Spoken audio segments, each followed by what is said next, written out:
सलाम viewer, welcome to our YouTube channel food segment. Barbecue के साथ खाने वाली सॉसेस तो बहुत सी ही, मगर इमली की बारबेक्यू वाली चटनी की तो बात ही अलग है। तो जैसे आपको पता चल गया है, आज हम बारबेक्यू वाली इमली चटनी की रेसिपी आपके साथ शेयर करने जा रहे हैं। इस इमली की चटनी के अज्जा की तफसील डिस्क्रिप्शन बॉक्स में मौजूद है। इसके अलावा सीसी एनेबल कर ली ताकि आप उर्दू के अलावा दीगर इंटरनेशनल लैंग्वेजेस में भी सब टाइटल देख सकें।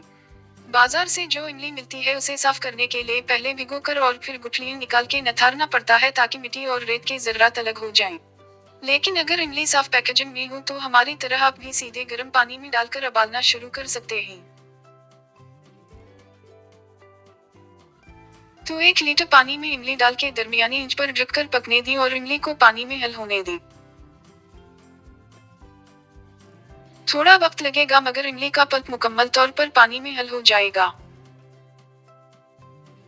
इस आमेज़े को वक्फे वक्फे से चेक करते रहीं और 10 मिनट बाद आंच आहिस्ता कर ली।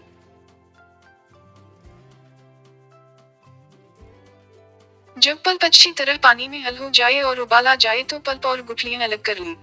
छाननी की मदद से ये काम आसानी से हो जाएगा।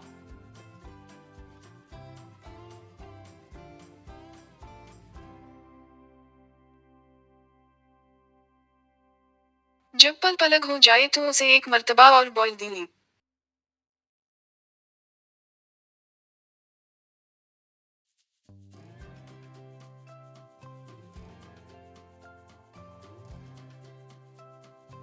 अब वक्त है सीजनिंग्स का, जिसके लिए इसमें सुर्ख मिर्च का पाउडर, अजवाइन, नमक और शक्कर या ब्राउन शुगर शामिल कर दी।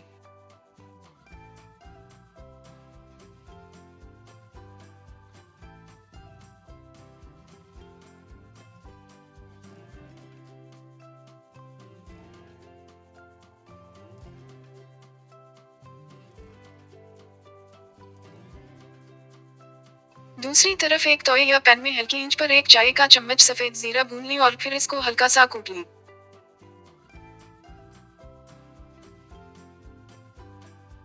साथ ही एक छोटी हरी मिर्च, 1 खाने का चम्मच हरा धनिया और 1 खाने का चम्मच पुदीना काटकर कूट कर अलग रख ली।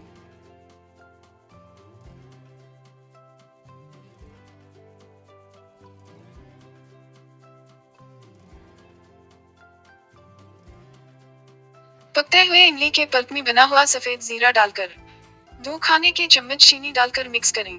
चीनी एक ऑप्शनल इंग्रेडिएंट है, आप चाहें तो ना डालें। सबसे आखिर में धनिया, पुदीना और हरी मिर्च का मिक्सचर डालकर अच्छी तरह मिक्स कर लें। इमली खाने से ज्यादातर गला खराब हो जाता है, मगर जो इंग्रेडिएंट्स हमने अपनी इस रेसिपी में इस्तेमाल किए हैं, इससे गला खराब नहीं होता। इमली को हमने गाढ़ा नहीं करना, बल्कि इसका टेक्सचर रनी यानी पतला रखना है। गाढ़ी इमली की चटनी की एक बेहतरीन रेसिपी हमारे चैनल पर पहले से मौजूद है, इसे भी जरूर देखें। इमली की चटनी को उतार कर ठंडा कर लें और इसको पराठे, कबाब, पकौड़े, समोसे और हर किस्म के बारबेक्यू के साथ एंजॉय करें। इस मजेदार इमली की चटनी को फ्रिज में 4 से 5 दिन तक रख के खाया जा सकता है। तो आने वाले ठंडे मौसम में घर की बनी ये खास इमली की चटनी आपके खास खानों का लुत्फ दोबाला कर देगी। वीडियो और रेसिपी पसंद आई हो तो लाइक और शेयर करें और हमारे यूट्यूब चैनल फूड सेगमेंट को सब्सक्राइब करना ना भूलें। वीडियो देखने का शुक्रिया। अल्लाह हाफिज।